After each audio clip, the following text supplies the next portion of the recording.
자, 다시 한번 오늘 말씀의 제목이 무엇입니까? 예, 너무 소리가 적은 것 같습니다. 1950년대 미국 남부 엘레베마주 몽고메리 지역은 인종차별이 아주 심했습니다. 버스를 타면 흑인구역, 백인구역이 따로 나누어져 있었고 중간구역은 백인 승객이 타면 흑인이 무조건 자리를 양보해야만 했습니다. 그런데 1955년 12월 1일 저녁에 백화점 재봉사로 일하던 42살의 로저 파커스라는 여성이 고단한 하루를 마치고 퇴근 버스에 올랐습니다. 버스 중간 구역까지 백인들로 차오르니까 운전기사가 이 로저 파커스를 향한 비롯한 4명의 흑인들에게 뒤로 가라고 소리를 질렀습니다. 자, 3명은 그냥 아지 못해 일어서서 갔습니다. 그런데 이 여성은 뒤로 가지 않고 그냥 자리에 앉아 있었습니다. 다시 한번 가라고 해도 가지를 않습니다. 자, 그러니까 기사가 경찰을 부르겠다고 하니까 단호하게 그러면 경찰 불러라고 답을 했습니다. 육체적으로 피곤했던 것이 아니라 오랫동안 이어져 온 차별에 대한 한거였습니다. 결국 그녀는 현장에서 체포가 되어서 저렇게 경찰서에 가서 지문 채취를 당하고 또 감방에 며칠을 들어가게 됩니다. 사소하게 처리될 것만 같았던 한 여성의 작은 행동이 전 미국을 뒤흔드는 사건이 되었습니다. 이 소식이 전해지자 몽고메리의 시민들이 일제히 일어났습니다. 젊은 마틴 루터 킹 목사를 의장으로 선출하고 무려 381일 동안 버스를 타지 않고 걸으면서 출퇴근을 했습니다. 백인들의 폭탄 테러와 협박 속에서 비폭력으로 저항을 했습니다. 결국 미국 연방 대법원은 인종차별법이 위헌임을 선언했고 한 시대의 거대한 차별의 벽이 무너져 내렸습니다. 수백 년을 이어오며 무너지지 않을 것 같은 산처럼 여겨진 차별법이 한 여성 노동자에 의해서 무너지게 될 줄은 아무도 몰랐습니다. 이름 없는 여성의 버스 자리 양보 거부라는 아주 작은 불씨가 세상을 뒤바꾸고 오늘에 이르게 되었습니다. 이와 비슷한 사건, 아니 이보다 훨씬 더 혁명적인 사건이 오늘 본문에 나오고 있습니다. 사도 바울이 드로아에서 지금의 터키 북쪽으로 계속해서 복음을 전하려고 하는데 길이 막히는 거예요. 그리고 환상을 보았는데 마게도나 사람 한 사람이 손짓을 하면서 건너와서 우리를 도우라 하는 환상을 보고 아시아에서 유럽의 첫 성인 빌립보로 발걸음을 옮기게 됩니다. 그런데 이 사건은 단순한 선교지 변경이 아니었습니다. 이 사건은 인류 역사의 물줄기를 아시아에서 유럽으로 더 나아가서 전 세계로 바꾸어버린 결정적인 전환점이 되었습니다. 루디아를 비롯한 이름 없는 몇 명의 여성들에 의해서 세계사가 완전히 뒤바뀌는 역사가 발생을 했습니다. 자, 12절 말씀을 보시면 이 빌립보 도시를 소개를 하고 있습니다. 어떻게 소개를 하고 있나요? 마게도냐 지방의 첫 성이다 그랬는데 쉬운 성경으로 12절에 보면은 어떻게 표현을 하고 있느냐 하면은 로마의 식민지고 마게도나 지방의 첫 성이 아니고 뭡니까? 중심 도시다 이렇게 표현이 되어 있습니다. 왜냐하면 동쪽으로는 지금의 터키로, 서쪽으로는 지금의 이탈리아로, 로마로 향하는 그런 가도 역할을 하고 있었기 때문이고, 또 이 도시는 로마 군인들이 은퇴했을 때에 살게 하여서 세금을 면제해주고 특혜를 주는 그런 중요한 도시였다 이것입니다. 자, 이러한 도시에 바울이 도착을 합니다. 안식일이 되었습니다. 오늘 같으면 이제 주일이 되니까 예수 믿는 사람들은 예배를 드리지 않으면 이상하잖아요. 바울로서는 예배 드릴 회당이 없는 거예요. 자, 그 말은 유대인 남자 10명이 없었다 이 말입니다. 유대인 남자 10명이 모이면 회당을 조직하고 유대인들은 예배를 드렸는데 없으니까 이제 기도라도 할 마음으로 기도처를 찾기 위해서 강가로 가게 됩니다. 그런데 강에 도착해서 보니까 13절에 보니까 이미 누가 있었어요? 몇 사람의 여성들이 모여 있었고 거기에서 바울이 말씀 복음을 전했는데 그 중에 한 사람 이름이 나옵니다. 14절에 우리가 잘 알고 있는 루디아입니다. 자, 이 여성들은 사역자가 따로 없었기 때문에 기도하고 한 주간에 있었던 일과 알고 있는 말씀을 나누기 위해서 모인 작은 영적 나눔터 같은 소모임이었을 것으로 보여집니다. 근데 이 루디아를 소개를 하는데, 루디아는 어떤 여성입니까? 옷감 장사이고 또 하나님을 섬기는 사람이었습니다. 이방 여성이었지만 유대교의 하나님을 섬기는 여성으로 개종을 한 것으로 보고 있습니다. 그런데 바울을 만나서 말씀을 듣고 15절에 보면 루디아뿐만 아니라 그와 그 집이 전부 세례를 받고 유럽의 첫 가정교회가 시작이 되었습니다. 자, 이 강가, 별 볼 일 없는 작은 장소, 작은 사건이 세상을 변화시키고 어둠에 밝히는 불꽃을 일으키는 놀랍고 놀라운 장소가 되었습니다. 세계사적인 변화를 살피기 전에 먼저 이 사건의 중심이 되는 두 사람의 만남을 한번 살펴보겠습니다. 바울과 루디아의 만남은 굉장히 특별합니다. 루디아와 바울은 어디에서 만나게 된 거죠? 어디에서 만나고 있습니까? 빌립보에서 만나고 있습니다. 그죠? 그런데 두 사람이 어떻게 빌립보에 오게 되었는가를 생각해 보면 참으로 놀랍습니다. 자, 루디아는 어디 출신이라고 14절에 보면 나와 있습니까? 두아디라입니다. 그죠? 자, 지도를 통해서 두아디라를 보면 어디에 있는가 하면 지금의 터키 중서부에 있습니다. 여기입니다. 너무 작아가지고 안 보이는데 여기입니다. 자, 두아디라 보니까 소아시아 요한계시록 2장에 나오는 7교회 중에 하나가 세워진 것이죠. 그죠? 자, 여기 출신인데 무슨 일을 하고 있었죠?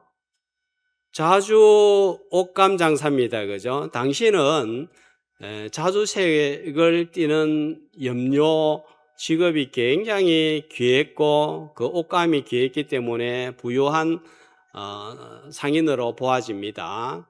자, 그리고 바울은 어디에를 지금 전도를 하려고 했냐 하면은 저 이쪽에 비두니아라고 보입니까? 여기입니다. 자, 특히 북쪽으로 가서 계속 복음을 전하려고 하는데 이 복음의 문이 막히는 거예요. 자, 그래서 드로아 여기 있죠. 자, 트로이 전쟁 들어보셨죠, 그죠? 그 일어난 장소에서 자꾸 저쪽을 가려고 하는데 안 되는 거예요. 자, 그래서 지금 왜 이렇게 복음이 안전해지나라고 고민하고 있는데 환상을 보고 마게도냐로 건너와서 우리를 도우라 해서 배를 타고 빌립보로 건너가게 됩니다. 육지가 막히니까 바다의 길이 열린 거예요. 자, 그리고 루디아는 사업상 또 배를 타고 빌립보에 와서 거주를 하게 되었습니다. 만약에 루디아가 두아디라에서 계속 장사를 했다면 바울을 만나지 못했을 것입니다. 바울은 두아디라에 가서 복음을 전한 적이 없기 때문입니다. 반대로 바울이 계속 비두니아 지역에 가서 복음을 전하고자 했다면 루디아를 만나지 못했을 것이고 유럽의 첫 번째 교회는 시작이 되지 않았을 것이고 유럽의 역사는 오늘날과 완전 딴 방향으로 흘러서 이슬람화 되거나 우상이 난무하는 세상이 되었을지도 모릅니다. 하나님은 우연처럼 보이는 만남을 통하여서 필연적인 하나님의 역사를 이루어 가십니다. 후반부에 말씀드리겠지만 저와 우리 성도 여러분, 성도와 성도들과의 만남은 하나님의 섭리의 신비가 더하여져서 만난 모임이요 만남입니다. 당시에 루디아가 기도하기 위해서 또 바울과 만났던 강가로 추정되는 곳에 오늘날 성지순례를 가면 저렇게 세레터 사진을 보시면 자 보여주세요.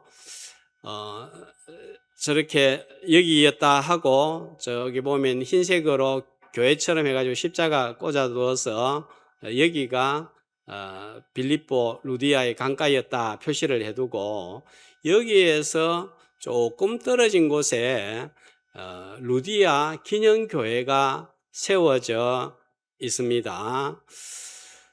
다음 그림 보여주세요. 자, 이 교회인데 제가 지난번 2016년 성지순례를 갔을 때에 이 장면을 보고 정말 생각지도 못했던 지식들을 얻게 되고 또 공부를 하게 되는 기회가 되었는데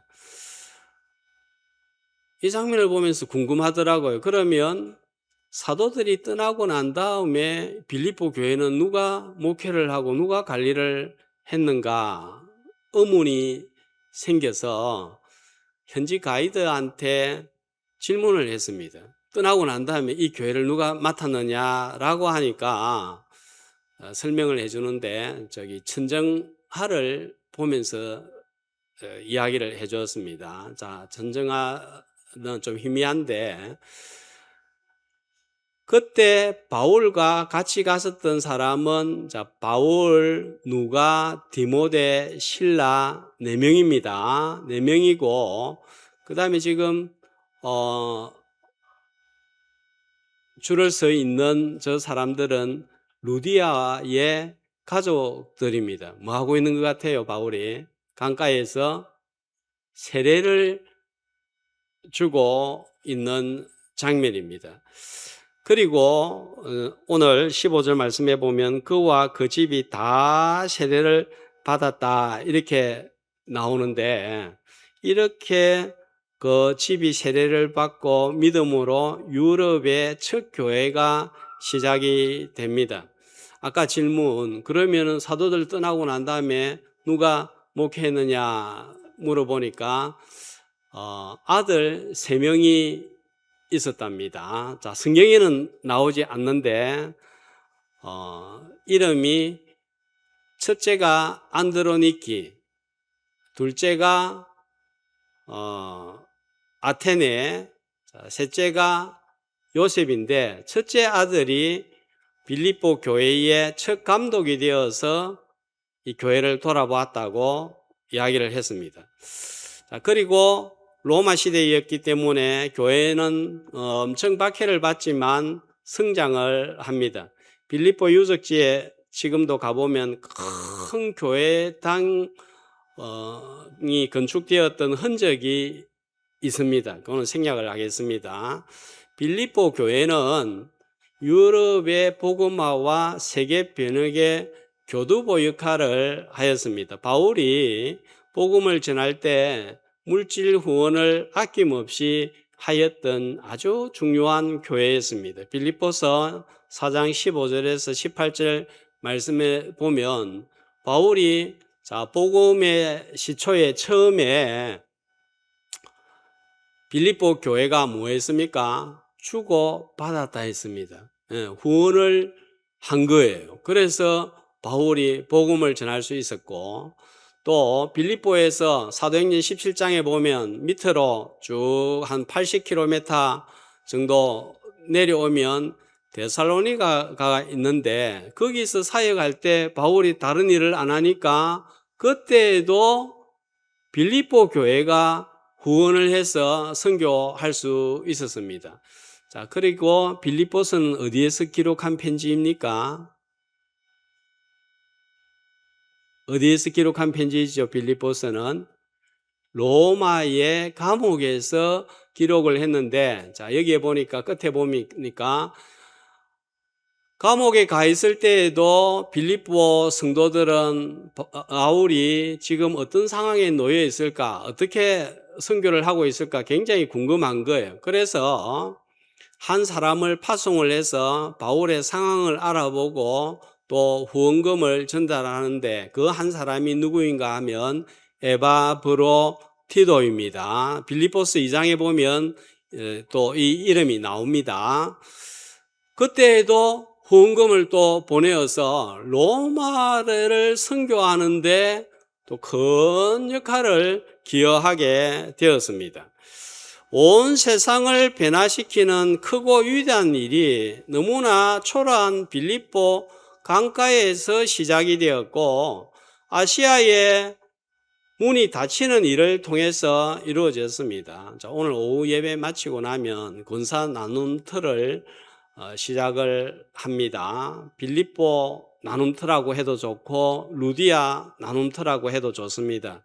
군사님들이 함께 모여서 들은 말씀과 한 주간의 상과 기도 제목을 나누게 되는데 이 빌립보 강변의 나눔터를 통하여서 놀라운 역사가 일어난 것처럼 우리 군사 나눔터를 통해서 교회의 생기가 돌고 또 영적인 풍성한 나눔의 역사가 교회 안에 일어나게 되기를 주님의 이름으로 소망합니다. 연약한 몇 명의 여성으로 강가에 시작된 빌립보 나눔터를 통해서 당시 세상의 중심이었던 로마를 비롯한 유럽에는 어떤 변화가 일어났을까요? 두 가지 변화를 설명을 드리겠는데 첫 번째로는 영적인 변화입니다. 300년간 모진 환난과 핍박을 받았습니다. 자, 때로는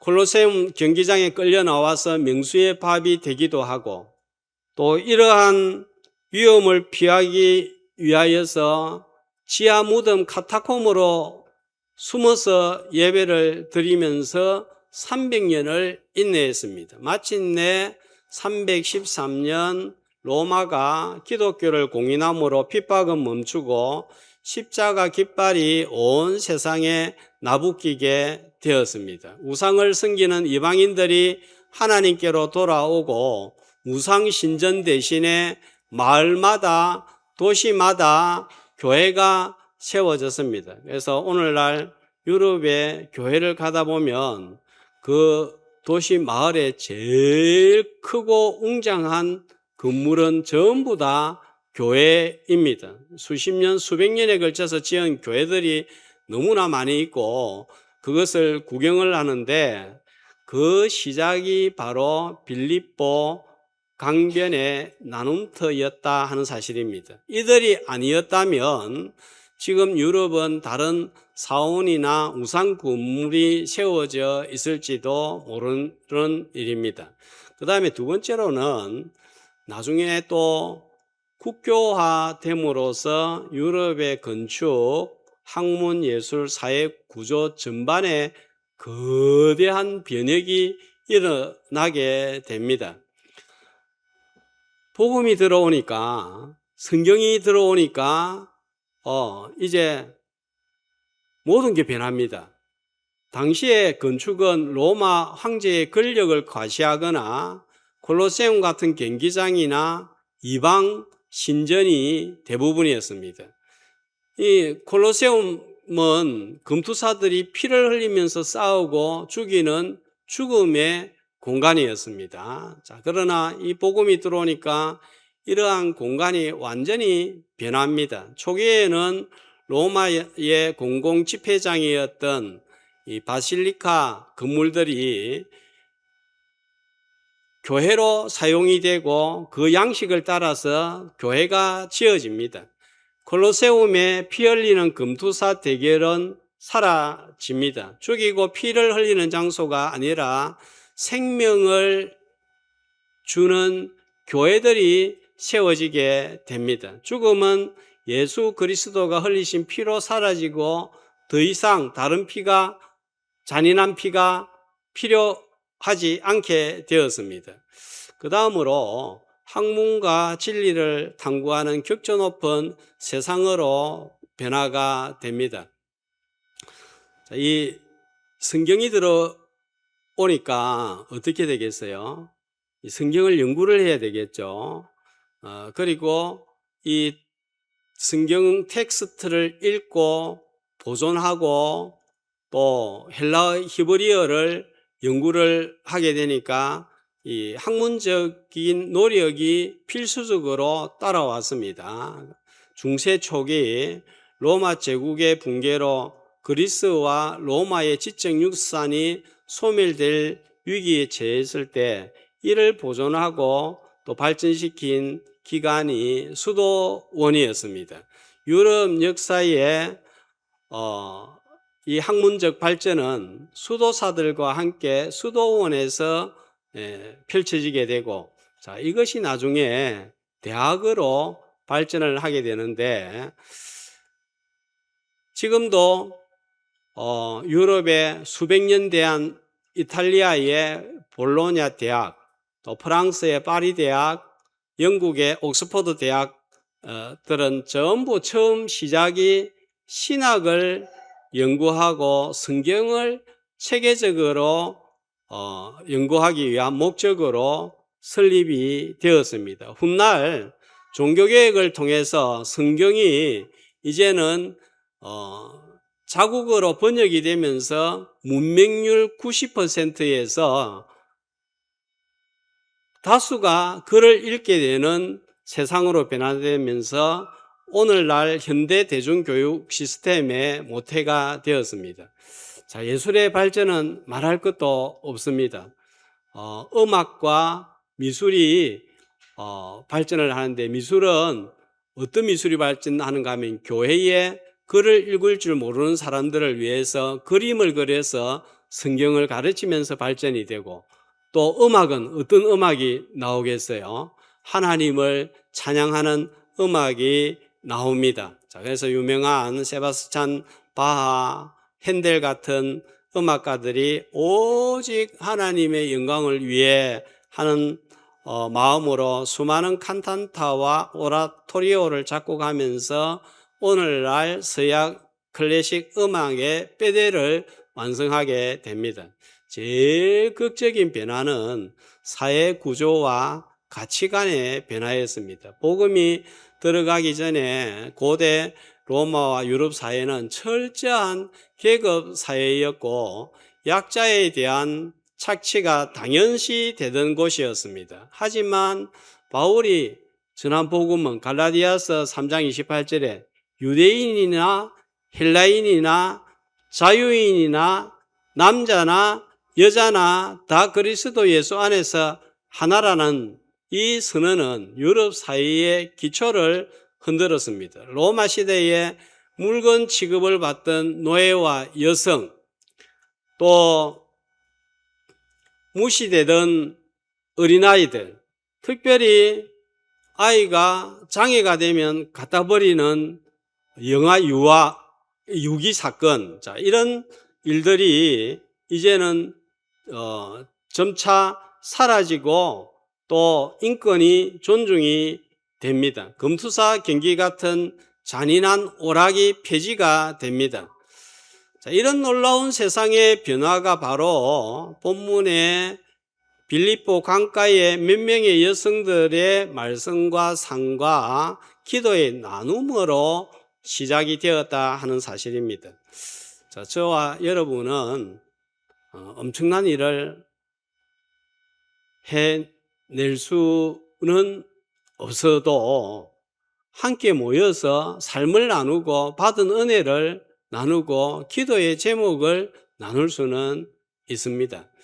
엄청난 일들이 처음부터 엄청난 사건으로 일어난 것이 아니라 아주 예상하지 못했던 모임과 일을 통해서 일어난 것을 우리는 역사를 통해서 자주 대하게 되는데 1979년 구소련이 동독에 핵무기를 배치하니까 서방 나토를 비롯한 미국이 또 대비하기 위해서 서독에다가 핵무기를 배치하면서 이 냉전이 절정에 이르게 됩니다. 자, 이러니까 시민들이 집회를 열면서 핵무기 배치를 반대하게 됩니다. 이때 동독의 라이프치히의 니콜라이 교회에서 1982년부터 매주 월요일, 자, 사진을 한번 보여주시면 저 교회입니다.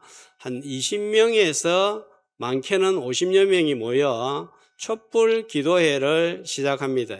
이제 점점 숫자가 많이 늘어나고 이러니까 이제 교회 안에 수용이 안 되고 교회 밖에서도 일반 시민들도 1998년에 합세하면서 수십만 명이 촛불을 들고 평화행진을 이어갑니다. 이후에 이 시위는 드레스덴, 동베를린으로 확산되면서 동독 정권을 압박하게 됩니다. 마침내 1989년 11월 9일 베를린 장벽 붕괴로 이어지고 분단된 동서독이 하나된 국가인 오늘날의 독일이 되었습니다. 하나님을 향한 전적인 신뢰와 정기적인 기도로 헌신한 이 작은 사역을 하나님께서 이토록 크게 사용하실지 그 누구도 예상하지 못하였습니다.